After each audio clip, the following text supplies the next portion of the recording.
Bu günlər mövcud olan iş sahələri növbəti 5 ildə olmayacaq. Son 10 ildə öyrəndiyimiz təhsildir və digər şeylər demək olar ki, bizim heç bir işimizə yaramayacaq. Ümumiyyətlə 90-cı illərdən 2000-ci illərə qədər zaman keçiyində sadəcə 10 ildə bir hadisə baş verirdi. Hətta xatırlayırsınız, həmin vaxtı modemlər var idi, connect edirdi, 256 bit internet trafiki var idi, çox kiçik bir trafik.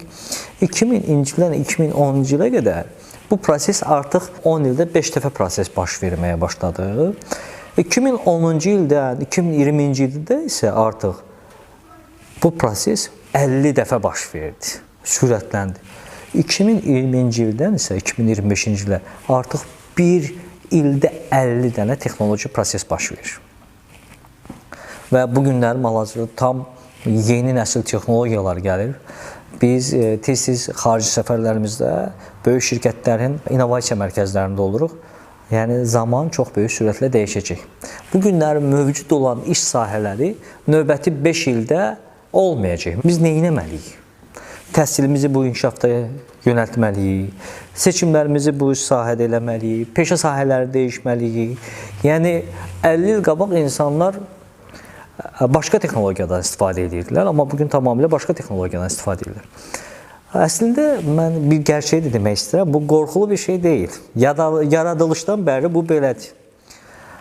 Tarixə baxanda 500 il deməyim, 300 il geriyə baxanda görə bilərsiniz, 300 il qabaq insanlar səyahət edərkən atdan, dəvədən və digər nəqliyyat vasitələrindən istifadə edirdilər.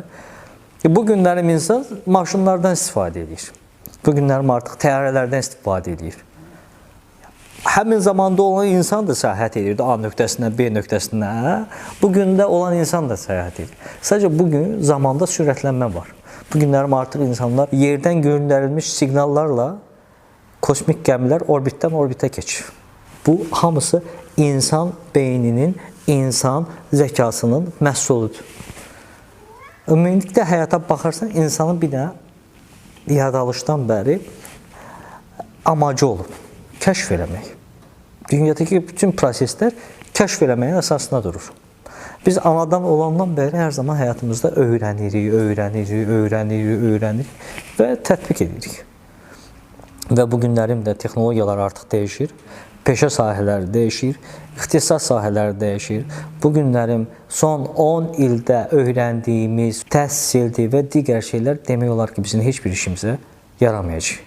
Ona görə bugündən dəyişməyə yol almağı bacarmaq lazımdır.